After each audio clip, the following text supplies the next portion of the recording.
Elle avait 13 ans lorsqu'elle a fui le foyer de son mari.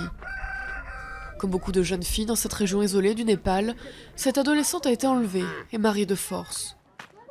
J'étais partie chercher du bois dans la forêt lorsque j'ai été enlevée. L'école me manquait beaucoup, alors je me suis enfuie et je suis retournée chez mes parents pour étudier. Le Népal a interdit le mariage des enfants il y a un demi-siècle. Mais l'UNICEF estime que 4 filles sur 10 sont mariées avant l'âge de 18 ans dans le pays. La majorité d'entre elles viennent de la communauté pauvre et souvent isolée des Dalits ou intouchables, au plus bas du système de caste hindou au Népal.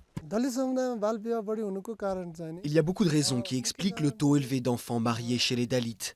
Les principales sont la pauvreté, le manque d'éducation et la discrimination par les autres communautés. Ils continuent à suivre leurs traditions, ils n'ont pas changé, contrairement aux autres communautés. D'après des études, 3 Dalits sur 4 sont mariés à l'adolescence, voire plus tôt. Cette jeune fille aimait étudier et rêvait de devenir enseignante. Mais enlevée à 14 ans, elle a été forcée d'épouser un paysan. Le mariage m'a volé ma vie.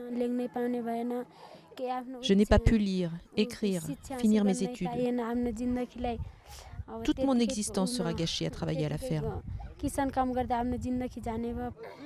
Selon les militants, la législation n'est pas assez sévère face à cette pratique. Alors ils tentent de changer les mentalités, grâce à du théâtre de rue, des émissions de radio ou des clubs pour enfants après l'école. Mais en ce qui concerne les jeunes filles, ils prêchent souvent des convertis. Je pense que le mariage des enfants est une chose terrible. Personne ne devrait être marié aussi jeune. Chaque mois, sa famille ne gagne que l'équivalent de 70 €. L'éducation, pour elle, reste pour l'instant un rêve inaccessible.